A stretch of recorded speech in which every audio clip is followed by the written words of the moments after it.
ভোটের সময় নেতাদের দেখা যায়, তারপর দেখা যায় না। যেখানে ড্রেন থাকার কথা সেখানে ফ্ল্যাট টেনে দিয়েছে। তারপর তার ঘর থেকে, তার গার্লফ্রেন্ডের ঘর থেকে কোটি কোটি টাকা উদ্ধার হয়েছে। এর বিরুদ্ধে কি কি ব্যবস্থা নেওয়া হয় বলে মনে করছেন? সম্মানীয় মুখ্যমন্ত্রী শ্রী শুভেন্দু অধিকারী মহাশয় প্রত্যেকটা কনস্ট্রাকশন চলছে, এখন সবকিছুর ফাইল খুলছেন। এর আগে তৃণমূল কংগ্রেস যারা 15 বছরে কিছু করেনি, তারা নতুন করে কি করবে 15 দিনে?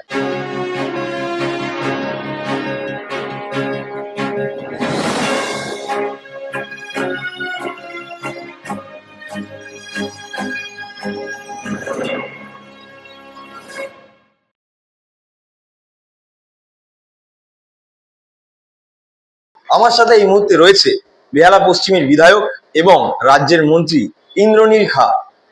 বেহালা পশ্চিমে কি দুর্নীতি হয়েছে? কারা করেছে এই দুর্নীতি? তার বিরুদ্ধে কি ব্যবস্থা নেওয়া হচ্ছে বা হবে? একগুচ্ছ প্রশ্ন নিয়ে আমরা চলে এসেছি ইন্দ্রনীল বাবুর সাথে কথা বলতে। প্রথমেই আপনাকে হাই নিউজে অনেক অনেক স্বাগত। বেহালা পশ্চিমে কি দুর্নীতি হয়েছে, কি মনে করেন? কারণ পশ্চিমবঙ্গে এমন কোনো প্রান্ত নেই যেখানে তৃণমূল কংগ্রেস 15 বছর ধরে লুটপাট করেনি। গরিব মানুষের রেশনের চাল ডাল চুরি থেকে শুরু করে বিভিন্ন রাস্তার ক্ষেত্রে থেকে শুরু করে সব জায়গায় কাটমানি সিন্ডিকেট, পুকুর ভরাট করে পুরো বেহালার বিস্তীর্ণ অঞ্চলে আছে যে জল সমস্যা, তার একটা বড় কারণ পুকুরগুলো ভরাট করে দেওয়া। অবৈধভাবে পুকুর ভরাট করেছে এবং সেখানে ইলিগাল কনস্ট্রাকশন, রাস্তার মধ্যে রাস্তার স্পেস রাখেনি, ড্রেনের জন্য স্পেস রাখেনি, যেখানে ড্রেন থাকার কথা সেখানে ফ্ল্যাট টেনে দিয়েছে।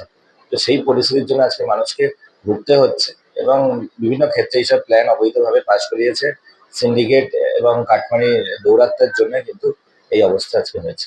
আচ্ছা, কারা এই দুর্নীতির সাথে যুক্ত ছিল? আমরা তো দেখেছি যে আগে পার্থ চট্টোপাধ্যায় এখানে বিধায়ক ছিলেন এবং একাধিক বিষয় নিয়ে তার নাম জড়িয়েছিল।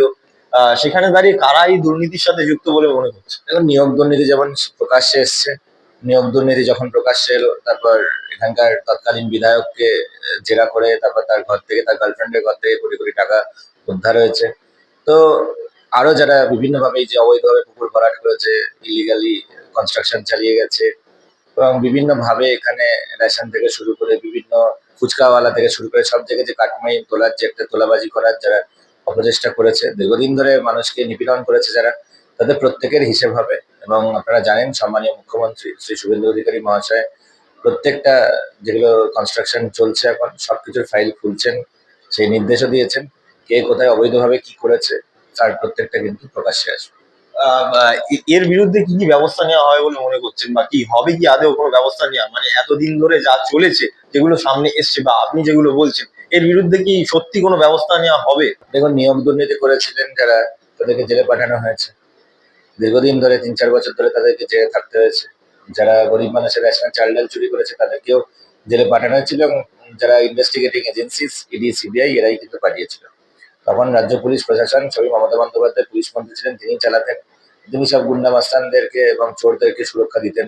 তো পুলিশ সেই কাজটা করেনি। এখন পুলিশ যেভাবে করে তারা ফ্রি হ্যান্ড পেয়েছে, তারা বিভিন্ন ধরনের দুর্নীতির এখন তদন্ত, যেখানে যেখানে অভিযোগ আসছে তো সেখানে সেগুলো প্রত্যেকটাই তদন্ত হচ্ছে। এবং আমিও আপনাদের মাধ্যম দিয়ে বলবো যে সকল সাধারণ মানুষ যাদেরকে দীর্ঘদিন ধরে অত্যাচার করেছে, যাদের থেকে কাটমানি নিয়েছে, তোলাবাজি করেছে, তাদেরকেও প্রত্যেক মানে কি বলবো, তারা আপনারা এগিয়ে আসুন, অভিযোগ দায়ের করেন এবং আপনাদের অভিযোগের ভিত্তিতে প্রত্যেকটা ক্ষেত্রে কিন্তু হিসেব হবে। ছোটবেলায় মা একটা কথা বলতো যে ভোটের সময় নেতাদের দেখা যায়, তারপর দেখা যায় না। তবে নতুন সরকার আসার পর, বিজেপি সরকার আসার পর আমরা এখন দেখতে পাচ্ছি যে মানুষের পাশে পাশে আপনারা যাচ্ছেন, মানুষের কাছে যাচ্ছেন, কাজ করছেন, বর্ষার জন্য ভাবছেন, আপনি নিজে পরিদর্শনে যাচ্ছেন। সেখানে দাঁড়িয়ে এটা কি নতুন নতুন বলেই কি, নাকি পুরনো হলেও কি এরকম ভাবে মানুষের পাশে থাকবেন আপনারা? এবং এটা আমাদের কর্তব্য। সামনে তো কোনো নির্বাচন নেই যে নির্বাচনের কথা ভেবে আমরা রাস্তায় নেমেছি। এখন সামনে বর্ষাকাল, বর্ষাকাল শুরু হয়ে গেছে। তো সেখানে ন্যাচারালি একটা বিশাল হেডেক হয়ে আছে, কারণ দীর্ঘদিন ধরে বিভিন্ন খাল এগুলো সংস্কার করেনি এর আগে মমতা বন্দ্যোপাধ্যায়ের সরকারের ইরিগেশন দপ্তর বা কলকাতা কর্পোরেশন। তার ফলে মানুষকে জলমগ্ন পরিস্থিতি হতে হচ্ছে, সম্মুখীন হতে হচ্ছে। সেই নিয়ে আমাদের প্রত্যেকে যুদ্ধকালীন তৎপরতার মাধ্যমে যাতে কাজগুলো পুকুর, বিভিন্ন যে ক্যানালগুলো আছে সেগুলো সংস্কার হয়। জানি সেই সময়গুলো এখন আমরা সময় পাইনি সেইভাবে বর্ষার আগে যে প্রিপারেশনটা নেওয়া যায়, কিন্তু আমরা এখন থেকেই কাজ শুরু করেছি যাতে আগামীতে মানুষকে জল যন্ত্রণায় না ভোগ করতে হয়, যাতে এই 8 ঘন্টা বৃষ্টি হলে 7 দিন ধরে জলমগ্ন হয়ে থাকা এই পরিস্থিতি থেকে পরিবর্তন দরকার। বেহালা পশ্চিমের ক্ষেত্রে দেখেছি বিভিন্ন জায়গায় জল যন্ত্রণার একটা ছবি। সেখানে দাঁড়িয়ে কি বলবেন যে পৌরসভার বোর্ড গুলো এখন নেই সেইভাবে, সেখানে দাঁড়িয়ে কি বলবেন? এবং পৌরসভা যদি পৌরসভার কাজ করতে গত 15 বছর, তাহলে মানুষকে এই জল যন্ত্রণায় ভোগ করতে হতো না। এর আগে তৃণমূল কংগ্রেস যারা 15 বছরে কিছু করেনি, তারা নতুন করে কি করবে 15 দিনে? বেআইনি নির্মাণ কি রয়েছে বেহালা পশ্চিমে? সব হিসেব হচ্ছে, মানুষ যেরকম যেরকম অভিযোগ দিচ্ছে প্রত্যেকটার ফাইল খোলা হচ্ছে, এবং সেই মর্মে সম্মানীয় মুখ্যমন্ত্রী নিজে নির্দেশ দিয়েছেন। আমাদের সেখানে আমাদের পান্ডেজি যিনি আছেন, Rajesh Pandeyji, IAS senior additional chief secretary, তার নেতৃত্বে কমিটি গঠন করেছেন, যাদের সকল এখানে অবৈধভাবে যাদের ইলিগাল নির্মাণ আছে প্রত্যেকটার ফাইল কিন্তু খোলা হচ্ছে। এবং মানুষকে বলবো যে আপনারা কোথাও যদি ইলিগাল কোনো কনস্ট্রাকশন মনে করছেন, তো সেখানে যদি বা খবর পান, সেগুলো ইমিডিয়েটলি জানান। এর পিছনেও কি তৃণমূলের কোনো নাম উঠে আসছে? তৃণমূল কোথায় নেই?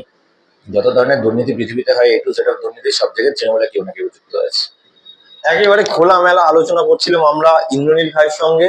তিনি কিন্তু একেবারে মানুষের পাশে রয়েছেন। বর্ষার সময় তিনি মানুষের ঢাল হয়ে দাঁড়াচ্ছেন, একেবারে বিভিন্ন জায়গায় পরিদর্শনে যাচ্ছেন। সেখানে দাঁড়িয়ে কিন্তু তিনি একাধিক বক্তব্য রাখলেন হাই নিউজের সামনে। হাই নিউজের জন্য অভিষেক সিংহ, কলকাতা।